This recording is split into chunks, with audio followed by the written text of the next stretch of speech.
नमस्कार बच्चों। कक्षा 11 के इतिहास विषय की जो पाठ है 7 बदलती हुई सांस्कृतिक परंपराएं, इसके दूसरे भाग को बच्चों आज हम समझ रहे हैं। और इसमें आप लोगों ने लास्ट ईयर मुद्रण संस्कृति जो लेसन था 10th क्लास में, उसमें योहान गुटेनबर्ग के बारे में पढ़ा था। तो उसी के बारे में जर्मन निवासी योहान गुटेनबर्ग ने सबसे पहले छापे खाने का आविष्कार किया। आपने पिछले साल पढ़ा था ये। और उसने सर्वप्रथम बाइबिल की 150 प्रतियां छापी। और फिर इंग्लैंड के शासकों ने रोम के पोप से संबंध तोड़कर वे इंग्लैंड के चर्च के प्रमुख बन गए। ठीक है, शासकों ने क्या किया, इंग्लैंड के रोम का जो पोप था वो सर्वे सर्वा माना जाता था ईसाई समाज में। तो उससे कोई संबंध, सारे संबंध तोड़ दिए और इंग्लैंड के चर्च के प्रमुख बन गए। तो इस प्रकार यह बदलाव आया और ईसाई धर्म के अंतर्गत मतभेद जो थे वो पाप स्वीकारोक्ति दस्तावेज की आलोचना, चर्च द्वारा लगाए गए नए करों का विरोध, है ना। ईसाई धर्म में ऐसा हो गया था कि यदि कोई गलत काम करता था तो एक पत्र लिखता था जो कि भाई मुझे क्षमा करें, ऐसे पाप स्वीकारोक्ति एक था, लेटर जैसा लिखता था ईश्वर के नाम। और फिर जो चर्च के अधिकारी होते थे वे उन्हें उस दस्तावेज, उस प्रार्थना पत्र को पढ़ते थे और उन्हें कुछ शुल्क, मतलब कुछ राशि जो है दंड के रूप में देने को कहते थे, या कुछ भूमि चर्च को दान में देने के लिए कहते थे, कुछ जो है जो ज्वेलरी होती थी उसे देने के लिए कहते थे, आभूषण देने को कहते थे। तो इस प्रकार यह पाप स्वीकारोक्ति जो दस्तावेज था वो जमा हो जाता था चर्च में और उसका पाप, उसके द्वारा की गई गलती माफ़ हो जाती थी।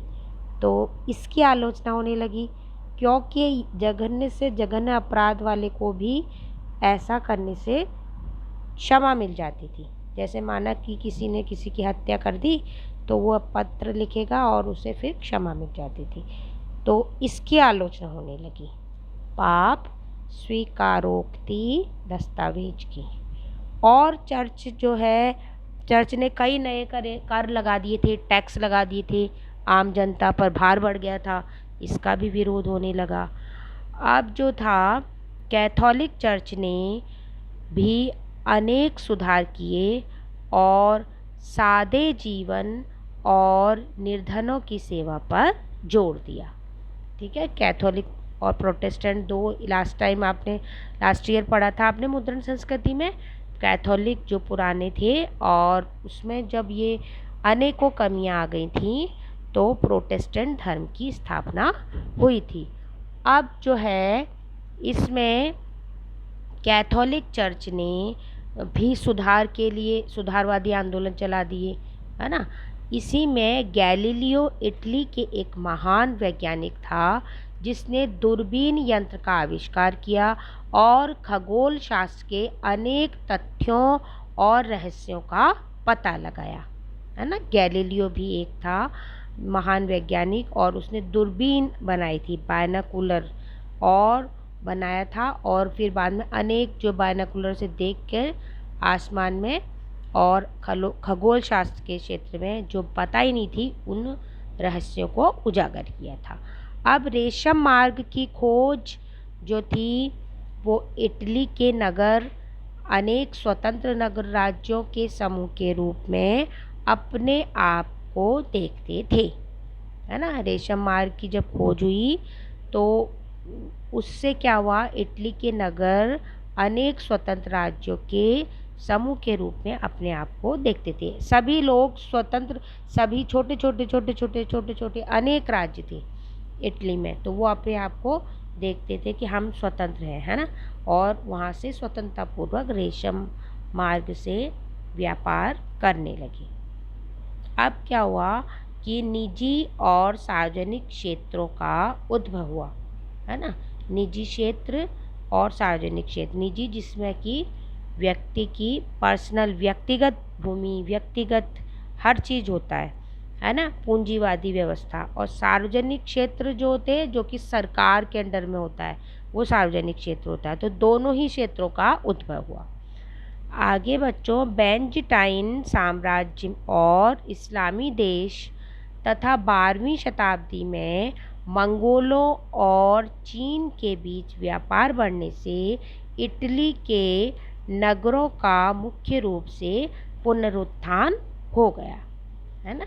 और इटली के नगर जो है विकसित हो गए। क्यों? क्योंकि बेंजटाइन साम्राज्य और इस्लामी देश और 12वीं शताब्दी के मंगोल और चीन के बीच व्यापार बढ़ने लगा। ऐसा था पूरे विश्व में एक स्थान से दूसरे स्थान पर व्यापार तेजी से होने लगा। तो इटली के नगरों का मुख्य रूप से पुनरुत्थान हुआ क्योंकि व्यापार बढ़ गया, है ना। तो इसीलिए, और इटली इसमें प्रमुख था व्यापार करने वालों में, एक स्थान से दूसरे स्थान पर आयात भी करता था, निर्यात भी करता था। तो इसीलिए जो है इटली के नगरों का प्रमुख रूप से विकास हुआ, जैसा कि पिछले भाग में भी बताया था मैंने ये बात। और तो आज बच्चों इतना ही, कल फिर मिलेंगे। धन्यवाद।